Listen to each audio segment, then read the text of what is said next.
હજારો વર્ષોથી કાળની અનેક થપાટોની વચ્ચે પણ માનવ સભ્યતાને જીવંત રાખીને બેઠું છે ગુજરાતનું વડનગર. આપણા માનનીય વડાપ્રધાન શ્રી નરેન્દ્રભાઈ મોદીનું વતન, જે હવે પ્રાચીન પુરાતત્વીય વિરાસતની સાથે કંડારશે વિકાસની વૈશ્વિક ડગર.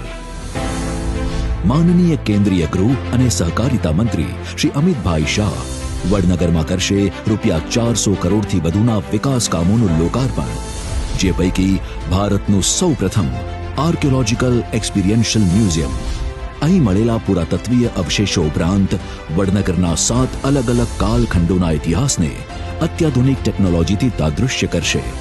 મોદીજીએ જે શાળામાં અભ્યાસ કર્યો હતો એ કુમાર શાળા 1 હવે બની છે પ્રેરણા સંકુલ, જે દેશના લાખો વિદ્યાર્થીઓને રાષ્ટ્ર સેવા માટે પ્રેરિત કરશે તો યુવાનોને ઓલિમ્પિક કક્ષાની ટ્રેનિંગ આપશે વડનગર સ્પોર્ટ્સ કોમ્પ્લેક્સ. માનનીય ગૃહ અને સહકારિતા મંત્રી શ્રી અમિતભાઈ શાહના વરદ હસ્તે ગુજરાતના માનનીય મુખ્યમંત્રી શ્રી ભૂપેન્દ્રભાઈ પટેલની ઉપસ્થિતિમાં આ તમામ પ્રકલ્પોનું લોકાર્પણ થશે. આ ઉપરાંત Shri Amitbhai Shah heritage precincts development scheme, urban road development તેમજ બ્યુટિફિકેશનના કાર્યોનું અવલોકન કરી વડનગરના વૈશ્વિક વિકાસની કામગીરીને વેગવંતી બનાવશે.